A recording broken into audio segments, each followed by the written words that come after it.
پطرس کے ہاں شفا دہی۔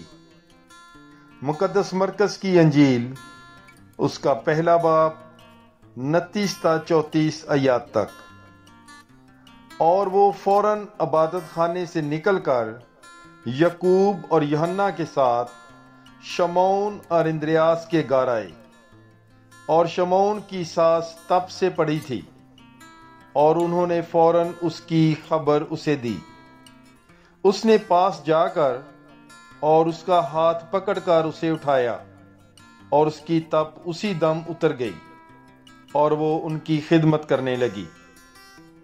شام کو جب سورج ڈوب گیا تو لوگ سب بیماروں اور اسیب زدوں کو اس کے پاس لائے، اور سارا شہر دروازے پر جمع ہو گیا۔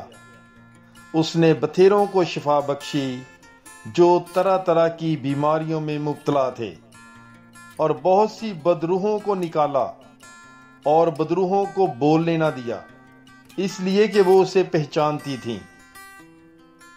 پاک کلام کے پڑھے اور سنے جانے پر خداوند کی برکت ہو۔ خدا کا شکر ہو۔ God bless you. Bible is life.